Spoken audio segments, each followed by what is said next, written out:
Hey everyone, this is Miss Ramsey, and I'm here today on April 6th giving you your math lesson from my house today. How cool is that? We're going to start today with our I can statement since that's what we always start with. And we're actually going to start working on elapsed time today. And when you hear the word time, there's probably a lot of things that come into your mind, but we're going to talk about how elapsed time is a little bit different. Okay?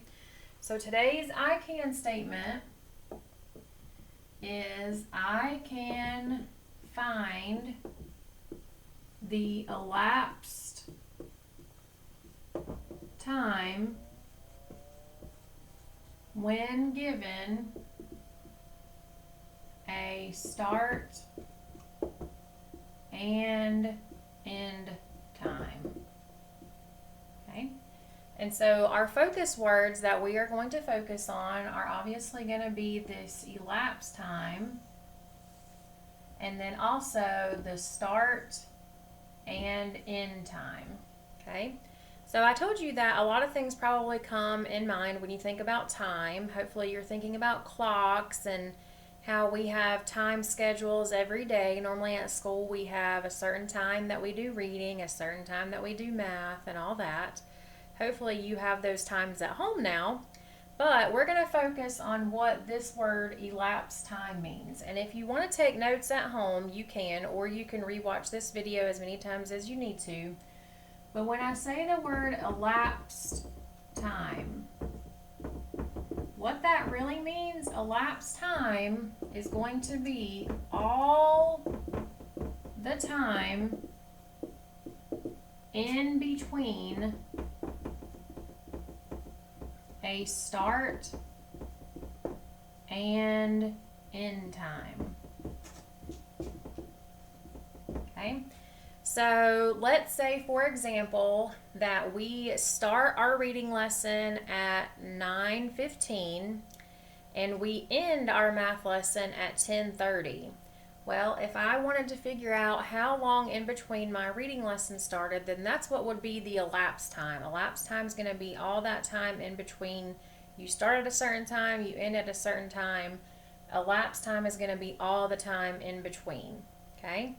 Now, the strategy that we are going to use to figure out elapsed time today is a number line. And we use a number line for a lot of things, so hopefully this won't be something brand new for you because we're all used to using number lines for different things in math. Okay? So I'm going to erase this, but like I said, if you need to, you can write it down on a piece of paper if you need to. Now, one of the things that I always think about whenever I think about times are a movie, right? If you want to go to the movie theater to see a movie, you have to get there at a certain time, and you're obviously going to be there until the movie ends. And so once you get to the movie theater and then until the movie ends, all that time in between is going to be your elapsed time. So let's say that our movie starts at 8:10. Okay? And then the website told me that the movie should end at 9:55. Okay? So on my number line, and I always want to draw a really big number line so that I have lots of room to work in between. The beginning of your number line is always going to be your start time. So if you know what your start time is, you want to write it right there. And the end of our number line is going to be our end time. Well, I know both my start time and my end time, so I'm going to put those on my number line. I know that the movie starts at 8:10, so I'm going to put 8:10 at the beginning of my number line. And then I know that my movie ends at 9:55. Well, all of this time in between, if I want to figure out what is the elapsed time for how long the movie took, then I'm going to do that in between the start and end times. Okay? So the first thing I want to do is the first step number 1. So step 1 is to count the hours.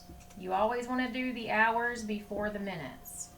So then step 2 is going to be to count the minutes. And I'll show you how to do that. Okay? So I want to ask myself, can I at least go 1 hour from 8:10 until 9:55? Well, if I do 1 hour and I'm starting at 8:10 and I want to see, can I at least go 1 hour? Well, I need to ask myself, if I start at 8:10, what time will it be in an hour?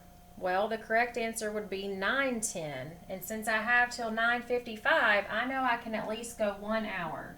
So I'm going to do one big jump on my number line, and I'm going to write 1 hour. Okay, and I know that in 1 hour it is now 9:10. Okay, but sometimes you can go more than 1 hour. So now I'm going to ask myself, can I go another hour? Well, if it's 9:10 now and I go another hour, think about what time it'll be in an hour. Well, the correct answer would be 10:10. Well, if my end time stops at 9:55, do I have enough to do another hour? The answer is no, okay, because it would be, another hour would be 9:10 or 10:10, and I only have until 9:55.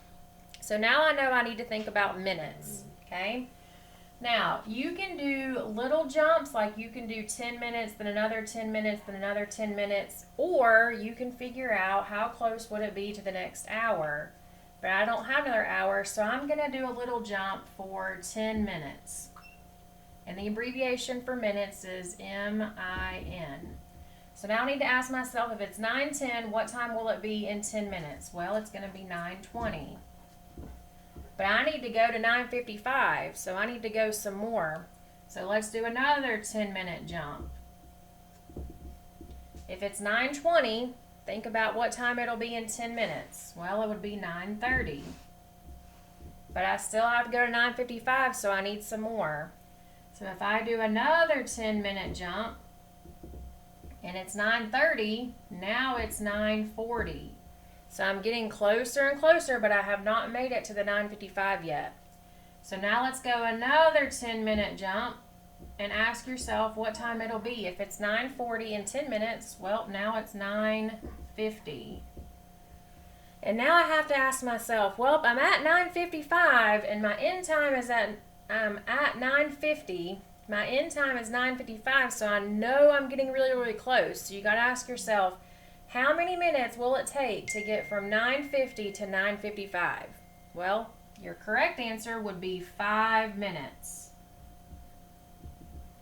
And if it's 9:50 in 5 minutes, guess what time it is? 9:55. So now I know that I'm completely finished. And now to figure out the elapsed time, I figure out all the time in between. So you always want to put your hours together. And in this case, I only have 1 hour. And then you want to put all of your minutes together, which are all of the rest of the things that I did right here. Okay? So if I only had 1 hour, then I would put 1 hour here. But then I need to combine all of my minutes. So I had a 10-minute, 10-minute, 10-minute, 10-minute, and then a 5-minute. So if I add those together, 10 minutes plus 10 minutes plus 10 minutes plus 10 minutes plus 5 minutes. Well, that would be 10, 20, 30, 45. So 45. And those 45 represented minutes. And I want to put all my minutes together. So now I know I have 45 minutes. So if I ask you, what is the elapsed time of my movie, all the time in between would be called your elapsed time. And if I combine my hours and my minutes, I know that the elapsed time is 1 hour and 45 minutes. Okay? So think about yourself again. What is elapsed time? It's all the time in between. So if I want to know how long this movie is, then I just figured it out. It's 1 hour and 45 minutes. Okay? All right, so make sure after you watch this video that you go onto Seesaw and complete your activity for the day. See you tomorrow.